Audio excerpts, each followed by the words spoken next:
Darbhanga AIIMS निर्माण को स्थानीय नेताओं द्वारा जानबूझकर लटकाया गया।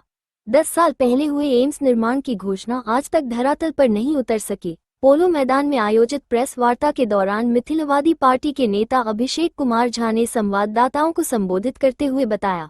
उन्होंने आगे बताया कि एम्स निर्माण के नाम पर केवल राजनीति किया जा रहा है।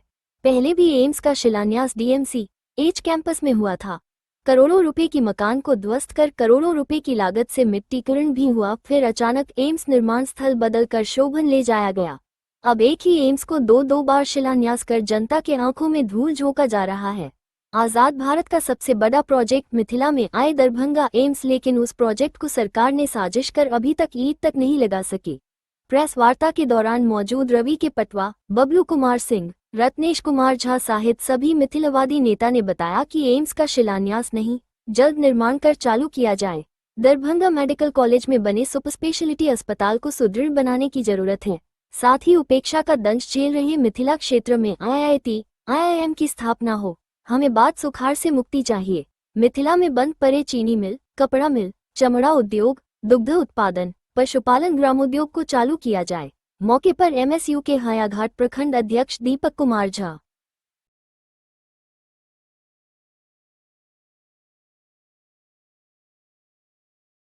लोगों को गुमराह करना बंद करो, बंद करो, बंद करो। लोगों को गुमराह करना बंद करो, बंद करो, बंद करो। अरे आवाज दो, आवाज बोल रे साथी, हल्ला बोल, हल्ला बोल, हल्ला बोल, बोल रे साथी, हल्ला बोल, हल्ला बोल, हल्ला बोल। मोदी सुन ले जोर से बोल, हल्ला बोल, हल्ला बोल। मोदी सुन ले जोर से बोल, हल्ला बोल, हल्ला बोल। DM सुन ले जोर से बोल, हल्ला बोल, हल्ला बोल। दादागिरी नहीं चलेगी, नहीं चलेगी, नहीं चलेगी। जो हिटलर की चाल चला है, वो हिटलर की मौत मरा है। जो हिटलर की चाल चला है, वो हिटलर की मौत मरा है। सर्वप्रथम मैं सभी मिथिला वासियों को नमन करता हूं, प्रणाम करता हूं, और हम सब उन्हीं मिथिला वासियों के एक अंग हैं। हम यहाँ इकट्ठे हुए हैं, कुछ ज्वलंत प्रश्न हैं मिथिला के साथ में। ये एम्स है, एम्स के लिए हमें इतनी बरस क्यों लटकाया गया? आखिर हम लोगों का दुर्भाग्य तो कह नहीं सकते। ऐसा क्या था कि हम 10-10 साल लग जाएं, 9-9 साल गुजर जाएं, बर्बाद हो जाए वक्त। मानव की जीवन की अवधि सीमित होती है। सीमित अवधि में अगर हमें नहीं प्राप्त हुआ तो क्या असीमित कितने जनरेशन बर्बाद होंगे? तो हमें ये सुविधाएं मिलनी चाहिए थी पहले ही। ठीक है, प्रधानमंत्री जी आ रहे हैं, शिलान्यास करें, लेकिन मेरा कहना है 1 साल के अंदर में एम्स में कम से कम कुछ प्रारंभिक कार्य मरीजों का होना चाहिए, इलाज होना शुरू हो जाना चाहिए। टाइम लिमिटेशन बाइंडिंग होनी चाहिए। बना रहे हैं, इससे काम नहीं चलेगा। 2 साल के अंदर में एम्स को बन के यहाँ तैयार होना चाहिए। और दूसरा विषय ये है, मैं ये कहना चाहूँगा, इस मिथिला में पानी की जो समस्या उत्पन्न की गई है, बाढ़ का पानी, वो तो हर साल वो कहते हैं ना, मनी कट के लिए कोई इसके परमानेंट इलाज नहीं किया जाता है। आप यहाँ पर कच्चे बांध बनाए जाते हैं। मैं साउथ इंडिया पूरा घुमाऊं, कहीं भी कच्चे बांध नहीं है, पक्के बांध है। बाकायदा उससे ड्रेनेज निकलते हैं, सब व्यवस्था होती है। दूसरी आपको एक बड़ी समस्या बता रहा हूँ, 25 साल बाद दरभंगा मरुस्थल होने जा रहा है। आप कहेंगे क्यों, कैसे? तो मैं ये कहना चाहता हूँ कि जिस तरह से समरसेबुल से जल दोहन हो रहा है दरभंगा में मैंने पूरी एक्सपर्ट टीम बुलाई थी, पानी का चेकिंग करवाया। 1% ड्रिंकिंग वाटर है पाताल में ड्रिंकिंग का। न किसी नेता को सोच है, न प्रशासनिक किसी अफसर को इस बारे में कोई भी चिंता नहीं है। आप सोचिए साहब, यहाँ पर जिस तरह पानी समरसेबुल से कोई पानी दिया जाता है, पाताल का पानी, अरे बहुत सी व्यवस्थाएं वैकल्पिक है, लेकिन कोई सोचते नहीं। न स्वच्छता का अरेंजमेंट है, न वृक्ष लगाने का अरेंजमेंट है। मिथिला को क्या चमन बनाएंगे? पृथ्वी में जल खत्म हो जाएगा और हम मरुस्थल में आ जाएंगे। दरभंगा से लोग पलायन करेंगे, आने वाली संतानें हमें धिक्कारेगी।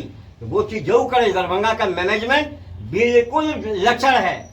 आप अभी मैं ट्रैफिक से आ रहा था, ट्रैफिक की ये व्यवस्था होती है साहब मैनेजमेंट की। आप डबल शिफ्ट में अच्छे कमांडो लगाओ जो ट्रैफिक के एक्सपर्ट हों, उनको एक्सपर्टाइज लोगों को लगाओ। आप क्या लगा देते हो होमगार्ड टाइप के लोगों को जो कुछ जानते भी नहीं है। तो मैं दरभंगा, अभिषेक जी बड़े क्रांतिकारी हैं, मैं इसलिए इनके हर कार्यक्रम में आता हूँ।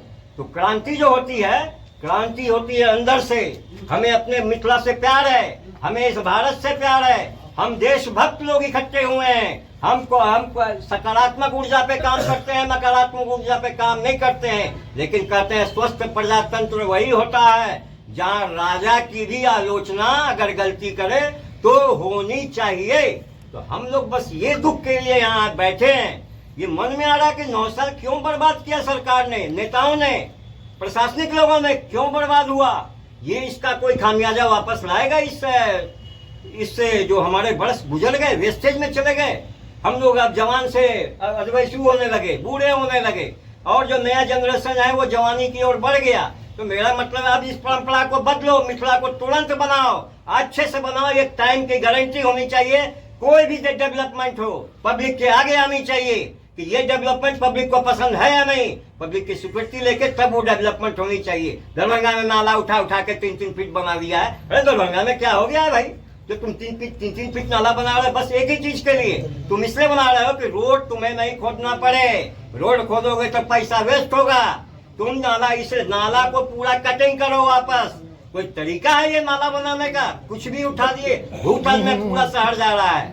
तो मैं आपको यही कहूंगा, एम्स के लिए मोदी जी आए, स्वागत है, लेकिन 2 साल के अंदर, 1 साल के अंदर एम्स का प्राइमरी जितना भी सुविधा हो वो मरीजों को मिलने लगे।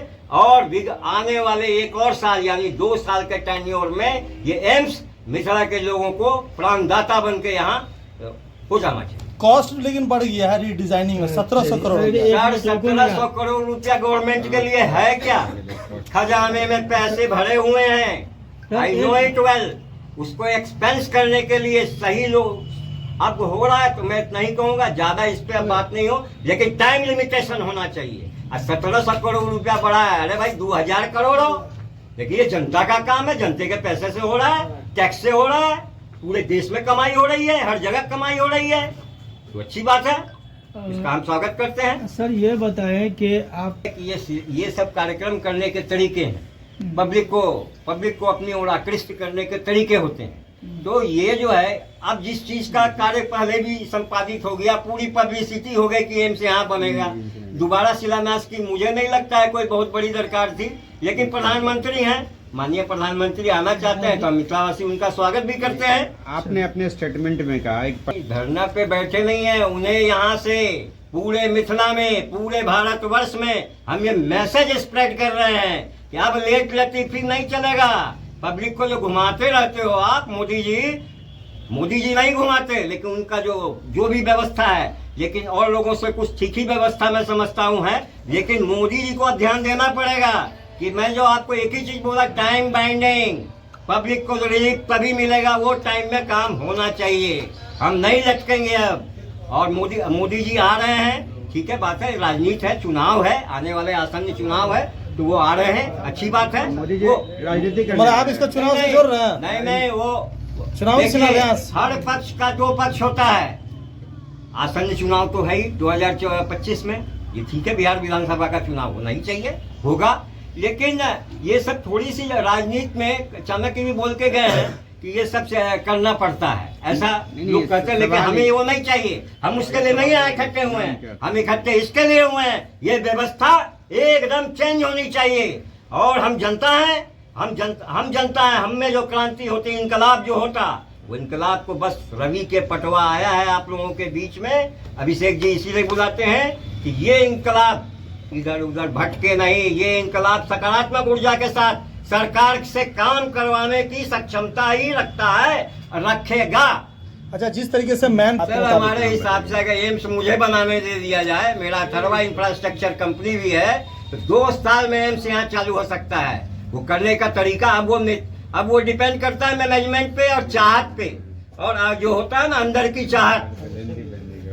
इससे पहले हमारा जो क्षेत्र था मिथिला, वो काफी संपन्नता का क्षेत्र रहा है। लेकिन आजाद भारत के बाद ऐसी क्या जरूरत पड़ी सरकार में बैठे हुए लोगों के पास, प्रशासन में बैठे हुए लोगों के पास, जो हमारा क्षेत्र को आज विलीन कर दिया गया। हमारा इतिहास कोई आज का इतिहास नहीं है, त्रेता युग का इतिहास है। लेकिन हमारे इतिहासों के साथ शासन में बैठे हुए लोगों ने हमारे साथ छेड़छाड़ करने का काम किया है।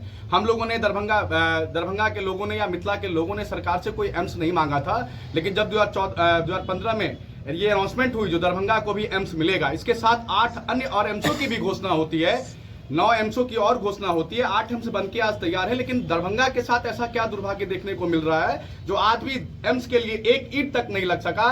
जब हम लोगों ने 5 सालों से एम्स के लिए आंदोलन किया, जमीनी स्तर पे आकर आंदोलन किया, लोकतंत्र तरीके से जो भी चरणबद्ध तरीके से आंदोलन होता है उन तमाम चीजों को हम लोगों ने करने का काम किया, तो सरकार के द्वारा ढकोसला देने का काम किया और 2020-22 में जाकर के एम्स की शिलान्यास हो जाती है और फिर से यह कैबिनेट की सरकार फिर से यहां पर आकर एम्स की शिलान्यास करने जा रही है। मेरा मामला यह है प्रेस कॉन्फ्रेंस के माध्यम से, जो सरकार शिलान्यास न करके उद्घाटन करे। अगर सरकार वाकई में मिथिला के क्षेत्र के विकास के लिए प्रतिबद्ध है तो मोदी जी कल शिलान्यास न करके उद्घाटन की तिथि घोषित करे और फिर आगामी दिनों में आकर एम्स जब बन जाए तो वहां पे जाकर उद्घाटन करे।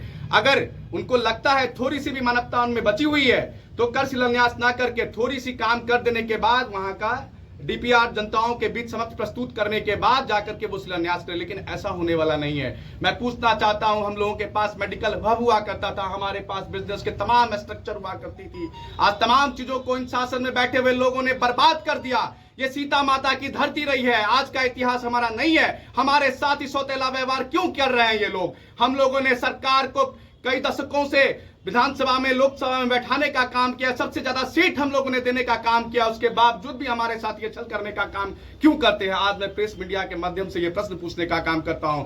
साथ ही इतना ही नहीं, प्रशासन का बहुत दबाव हम लोगों पे बन पड़ रहा है। हम लोग 13 तारीख को यहां से कर्पूरी चौक से पैदल मार्च करेंगे और मोदी जी से आंख में आंख मिलाकर, स्थानीय जनप्रतिनिधियों से आंख में आंख मिलाकर प्रश्न पूछने का काम करेंगे। आप देख सकते हैं 2016 में सुपर स्पेशलिस्ट अस्पताल नामक एक योजना आई जिसे 2018 में सुचारू रूप से चालू हो जाना चाहिए था, लेकिन वो आज तक धरातल पर नहीं उतर सकी। वहां की करोड़ों अरबों की मशीन आज धूल फांक रही है, करोड़ों रुपए की सर्जिकल भवन तो बना दिया गया, लेकिन आज भी वहां पे मरीजों को इलाज नहीं किया करवाया जा रहा है। डॉक्टर की अपॉइंटमेंट हो गई है, उसकी सैलरी मिल रही है, तमाम स्थानीय नेताओं ने मिलकर उसका बंदरबाट करने में लगा हुआ है। मैं इसका पुरजोर विरोध करता हूं। साथियों, मैं कह देना चाहता हूं, आजाद भारत में किसी ने भी एक सिर्फ अटल बिहारी वाजपेयी को छोड़कर किसी ने भी बड़ी प्रोजेक्ट नहीं दी। हमारे यहाँ पूरे मिथिला में उल्लास से भरा यह प्रोजेक्ट आया, 1350 करोड़ 1250 करोड़ का यह प्रोजेक्ट आया, हम लोगों में खुशी की लहर हुई, लेकिन आज भी हमें इन चीजों से अछूता करके रख दिया गया है। आज भी हमें बर्बाद करने की साजिशें रची जा रही है। हमारे यहाँ तमाम उद्योग धंधे को बंद कर दिया गया, हमारे यहाँ जितने भी IIT पार्क हुआ करते थे उन तमाम चीजों को ध्वस्त कर दिया गया। पार्क के लिए जमीनें इशू होती है, लेकिन अगर विधायक के नाम से कुछ दिनों के बाद वो जमीन चला जाता है। मैं पूछना चाहता हूं इस मीडिया बंधुओं के माध्यम से, क्या हम लोगों ने इसी दिनों को देखने के लिए इस शासन में बैठे हुए लोगों को वोट दिया था क्या? अगर हमें पलायन पे आज मजबूर कर दिया गया है, हमें बाढ़ में ढकेल दिया जाता है। आज मोदी जी डिजिटल इंडिया और मेक इन इंडिया की बात करते हैं, ये कौन सा डिजिटल इंडिया और मेक इन इंडिया है जो हमें बाढ़ में ग्रसित कर बाढ़ जैसी समस्याओं से जूझना पड़ता है? एक अच्छे से ट्रीटमेंट के लिए मुझे पटना जाना पड़ता है, एक अच्छे से नौकरी के लिए मुझे दिल्ली जाना पड़ता है, एक अच्छे से पढ़ाई के लिए मुझे यहां से पलायन करने पे मजबूर किया जाता है। लेकिन आने वाले दिनों में हम लोगों ने अब मिथिला के माटी और पानी की पार्टियों को खड़ा करने का काम किया है, जो आने वाले विधानसभा चुनाव में ये तमाम पार्टी जो बैठकर सिर्फ और सिर्फ वोट बैंक की राजनीति करती है, सिर्फ और सिर्फ अपने फायदे की बात करती है, लेकिन इन सबों को सबक सिखाने का काम करेंगे आने वाले दिनों में। आपके बैनर में